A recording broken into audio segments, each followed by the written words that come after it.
Hi, everybody. Welcome to this episode. I am taping this podcast, also doing it live on social media, on Instagram. So, good morning, everybody. Today, we're talking about email marketing rates and what you can do to improve them. So, a client of mine sends me a question. She's like, what in the what?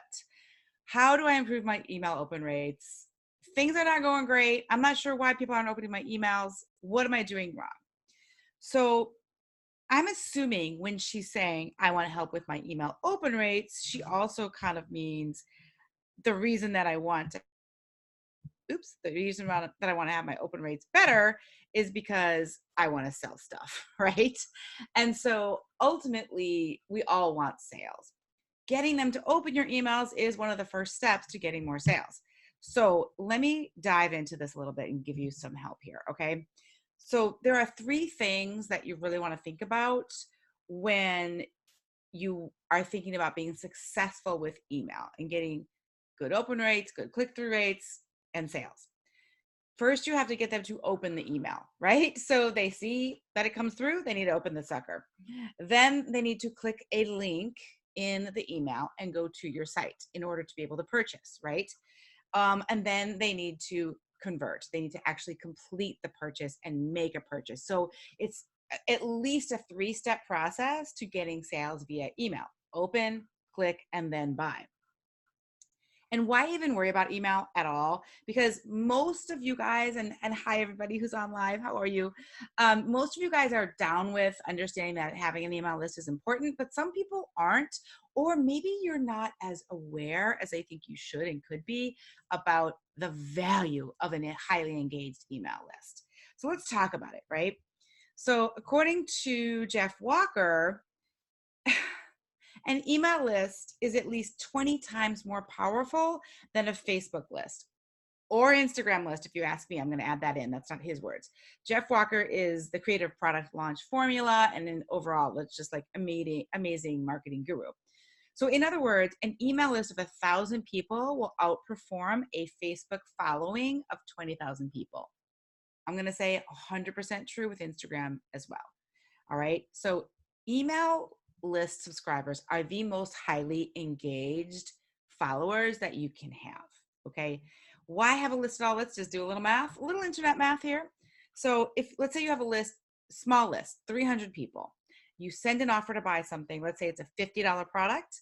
1% of the people on your list take you up on your offer and they make a $50 purchase. You just made $300. Okay. One email, $300. Yay. Double size of your list, 600 people, same conversion rate, only 1%, $50 product, you made $600. Double that, now you have 1,200 people on your email list, which is totally, most of you probably have at least that or a lot more. 1% buy, it's only a that same $50 product, you made $600 with that one email. 1,200 size, same size list, I'm just doing a little math here. Same size list, but you convert at 2%. Let's say you're getting a little better with your emails.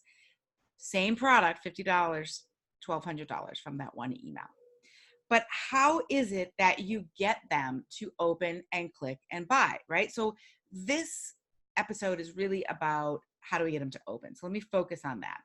By the way, the tools that I do suggest, if you have an online store, which most of my clients do, is for email is Klaviyo.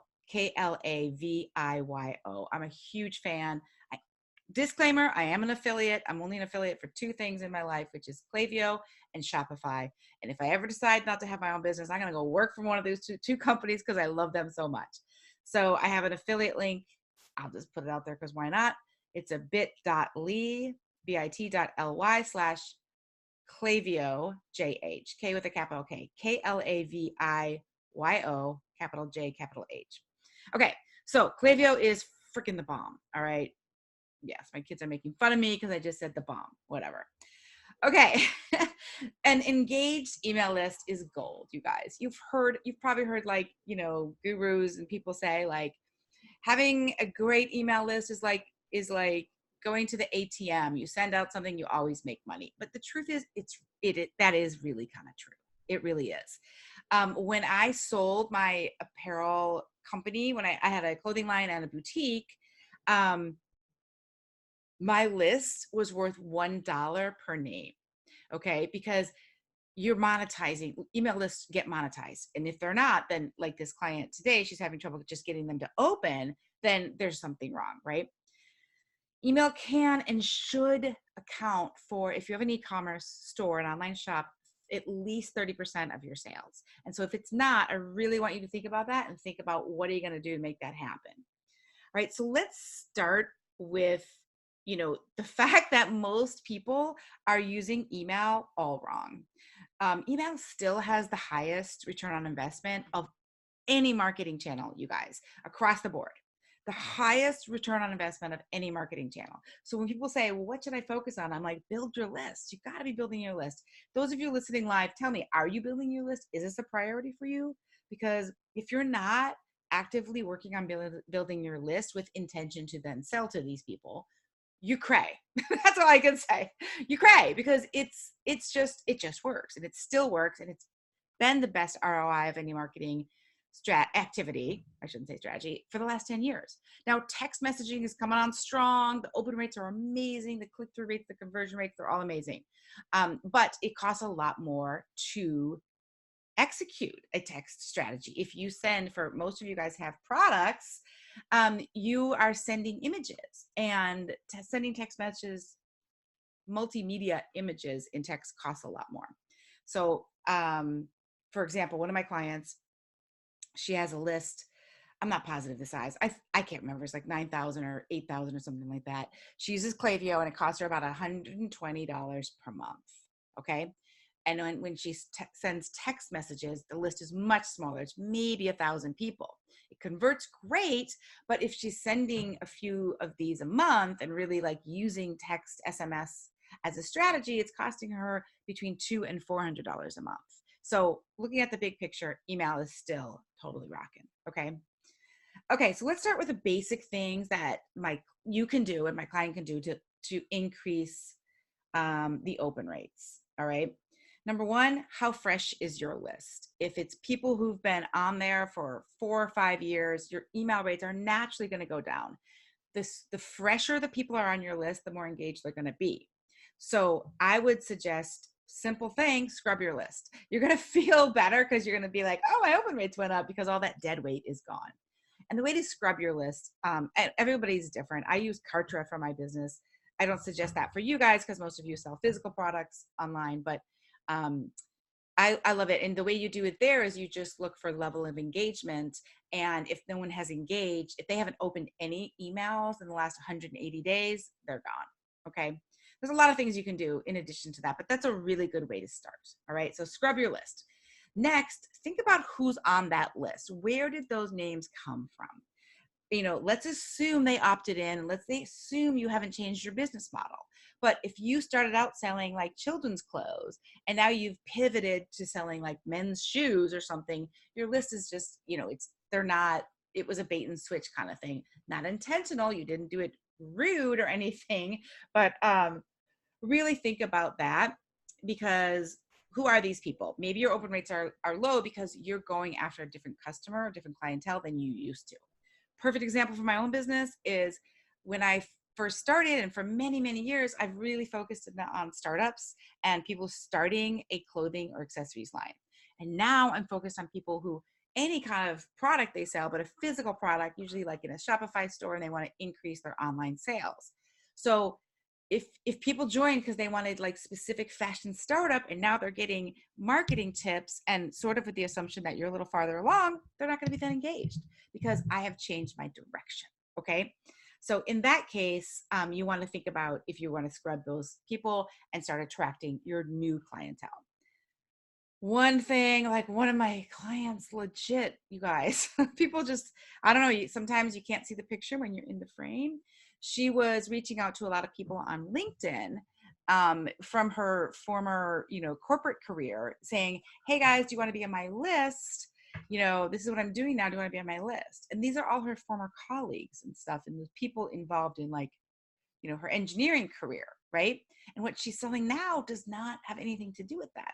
So they're nice and they're interested in her. So they say, sure, put me on your list, but they're never going to be engaged because they're not the ideal customer, right? So they're not even going to open it because they don't really care about the topic. They just want it to be nice, right? All right. The next thing that is probably hurting your open rates, but you don't even know it, is how consistent are you? Ideal, my opinion, ideal, like just, I mean, for reference, once a week would be a great amount of flow to email your list. Okay, once a week. And the problem is that if you're not consistent and you don't send that email at the same day and probably at the same time ish every week, people don't know what to expect from you. I get a lot of people who come to me and they're like, I don't want to bother people. Who's this? Listen, do you hear yourself in this? I don't want to bother people. Everybody gets too many emails. I don't want to be part of the noise. I don't want to seem desperate for the sale. Anyone?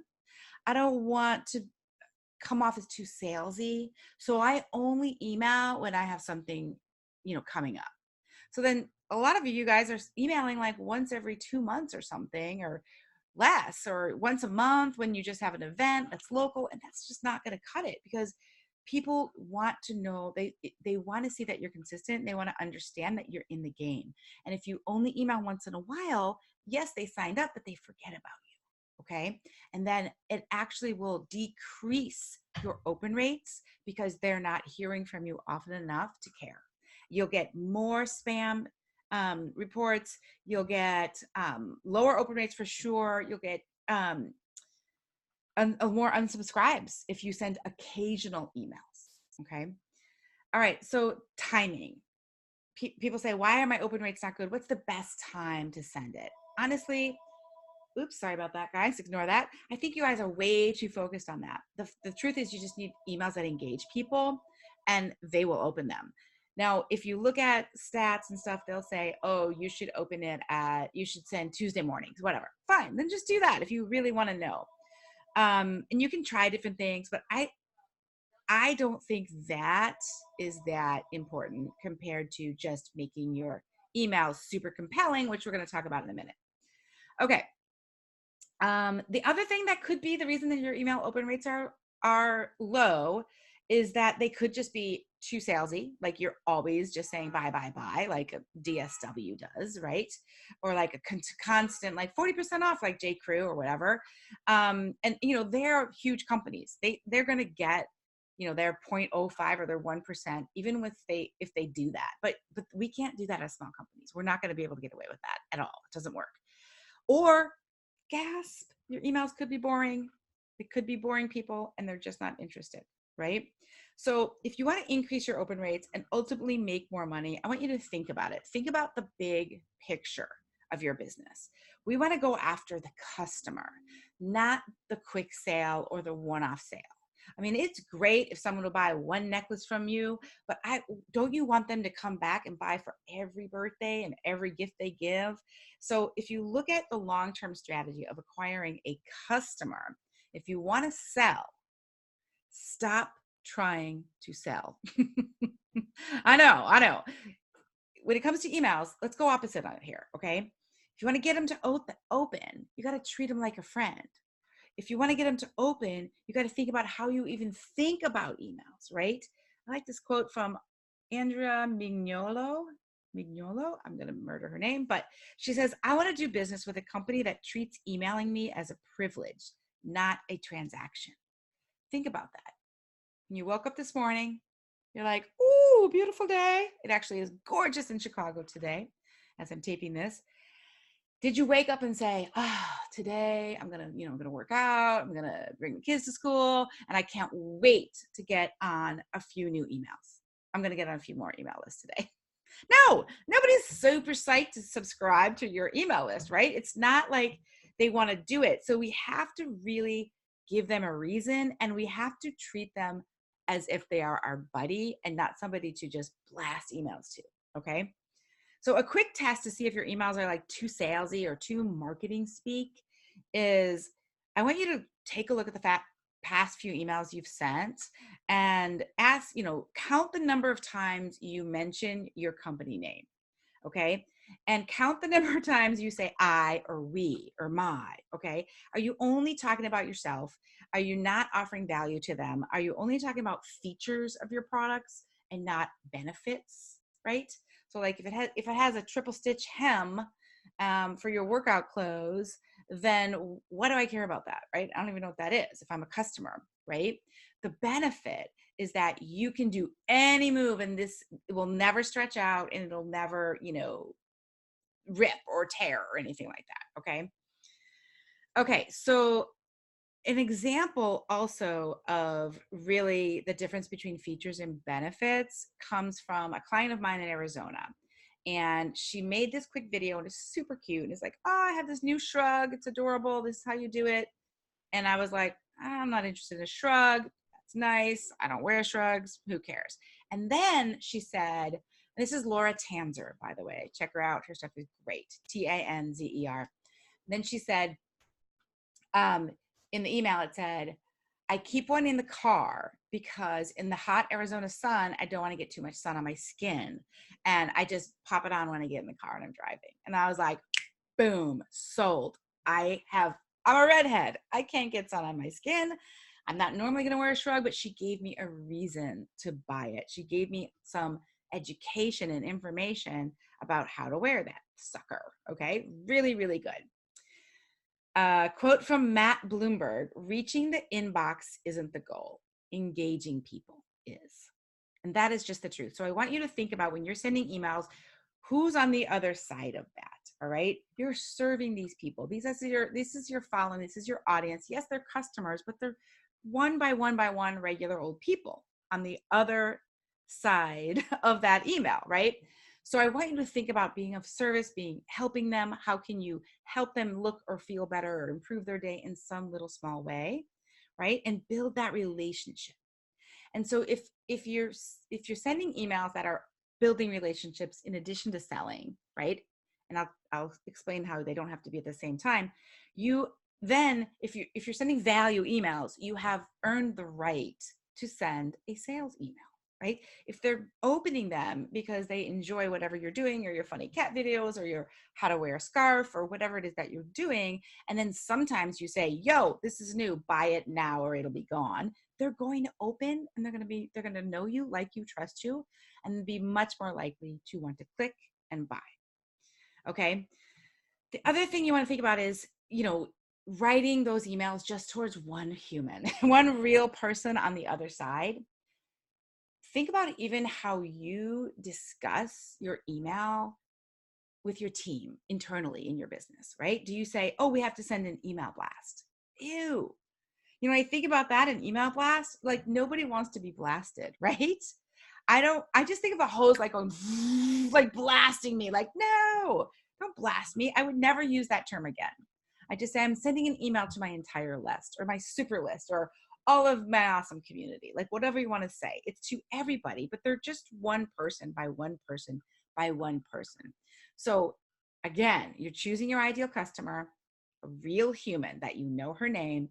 You're writing it for her. You're focusing only on that person in your mind when you send and write that email. And that's going to help you with your tone of voice, speaking more colloquially, being more, whatever, using regular words, no marketing speak, and all of that. Okay. And really think about the ratio of the emails that you're sending, value versus pitch. Okay. So if you're sending like how to wear an oversized blanket scarf, that's a fabulous email, right? That's going to give them information about how to wear it. You can have PS if you love the scarf that's in this video or this blog that I showed you, click here and get it. So you can always have a soft offer sort of wrapped in your content and then contrast that with a straight offer. Okay. What's the ratio? Content versus pitch? It totally depends. The newer you are, sometimes the more we have to do content heavier in our emails and content marketing in general in order to build that trust and build that know, like, and trust factor. That's so important in marketing. Once you get going or it's your really busy season, it could be more like one-to-one, like content pitch, content pitch, content pitch. And obviously, you guys, when it comes to how many emails you should send, how often, if you're in the middle of a launch or it's Black Friday, you're not going to send just once a week. You're going to double down on that, or what? Not even double down. I'm not even going to say how many, but like, because it opens up a whole can of worms, and then I'll be on this podcast till like midnight. But I love this topic so much. I could talk about it till midnight. But honestly, um, if it's Black Friday and you're having a sale over a course of a day and a half, you're probably going to send 3 emails, and that's totally fine. In addition to your regular weekly email, totally fine. But again, if you're only giving them offers, pitch, pitch, pitch, pitch, buy now, buy now, buy now, then they're going to stop opening, right? So remember that there's got to be a ratio of value to pitch. And I heard one time, and I can't recall where, but it's so smart. When it comes to marketing and it comes to emails and it comes to getting sales, period, there's a time to teach and a time to sell. And a time to teach is time to give them the tips, give them the value, give them the ideas of how to wear something, how to use something, how to make their life better in some small way. And then time to sell is to just freaking sell and say, buy this. You should get this. This is awesome. There's only 80 of them and they're going to be gone tomorrow night, whatever. Some examples of really, I think, really good emails would be in ideas for you. When I first signed up for Pandora, I got an email from, I don't know if the guy's name was Tim or something, but like one of the founders of Pandora, I think it was, at least in my brain, is like, hey, I'm Tim. Thank you for signing up. I really appreciate it. Here's what Pandora is all about. Here's what you can expect from us. And it was so personal with such a huge company. I was like, that is so flipping cool. I love that. Another example of email that gives value is Tim Ferriss, or Timothy Ferriss. He wrote The 4-Hour Work Week, The 4-Hour Body. He has every Friday the 5-Bullet Friday. And he just sends, hey, these are the 5 things that are interesting right now to me that you might find interesting. And they're really random. It's like science and health and human behavior and an interesting quote, like all kinds of stuff. So he's curating other people's content in that email, which is great. And I love it. And I open it because I figured if he likes it, it's probably something I'm going to like. At least it's of interest or something that's popping right now. And then I get in the habit of opening his email. So when he says, buy my book or come to my event, I'm opening that too. The next example is Vollebak, Vollebak. They have this fascinating business. You know what? Just look it up because I don't even want to spoil it by telling you what it's all about. You're just going to enjoy going to the site. So it always says Nick and Steve at Vollebak. And it's, here's your secret link to get in on, this or that. And they talk about, they make, a hoodie with Kevlar, and it's like 100-year t-shirt, like something you can wear for 100 years. And they really tell the story and they really play up the scarcity, and their emails are just brilliant. So I would get on their list. They're great. All right. So there's a lot more that we could teach on this, you guys. We can talk about how to get people on your list. So using social media to drive people back to your list. What to send when they first sign up, the flow of emails that you send to new subscribers, or if somebody signs up for a lead magnet that you have. We could give you examples of opt-in offers, like what are the trends in email right now, including, what's working for people, segmentation, dynamic response emails, like if they do this, then they get this. If they click that, then they get that. That is the modern way to use email, rather than just sending every email to every person on your list. Now, if you're not segmenting yet, don't feel bad. It's okay. You can get there. But really think about how email marketing for the next, generation, the next few years, is really going to be more about segmentation, and also get that SMS texting on your mind, because that's going to be important as well. And if you're interested in segmentation, a lot of my clients have used MailChimp over the years. I no longer recommend MailChimp. It does not seamlessly integrate with Shopify, and segmentation is a total pain in the boudoir with MailChimp. So I do recommend Klaviyo, Klaviyo. And yes, I am an affiliate. So full disclosure. I love that company so much, and I love Shopify too. And I'm an affiliate for them too. Those are my only two things that I do. All right. So if you are interested in learning more about email marketing, I'd love to know which of those topics you want to hear more about, like how to get more people, how do I, the people that I have, how do I, conversions, like what is it that you're interested in? If you're listening now on the Instagram, type it in. If you're listening on the podcast, after this is put up, it's not live on the podcast, whatever. It's going to be janehamill.com/open rate. janehamill.com/open rate. So leave me a comment there. Let me know what you want to hear more about. And also, I'm teaching a class. I have a free class on email and how to turn subscribers into paying customers. And that is just all of the stuff that I learn every single week from my own email marketing that I do. Okay, whatever. I don't want to be whatever. It works really well for my business and also from my clients. Okay. Oh, subject line advice. That's a great thing. So if you want to take that free class, go to janehamill.com/email class. At the time I'm taping it, it's going to be live, and I'm going to do live Q&A. By the time you hear this, if you're listening to the podcast, then you may be able to grab that recording. But either way, janehamill.com/email class, totally free, and it's really good. Yes, I'm going to offer you a product, a program on there. And yes, whether you buy from me or not, you're going to get a ton of information and value out of that class. Okay. It's really good. All right, guys. So, oops, I guess that's my clue. Instagram, hold on a second. I'm going to stay with you. Podcast, thank you so much for coming. I hope you have an awesome day, and I will see you next week.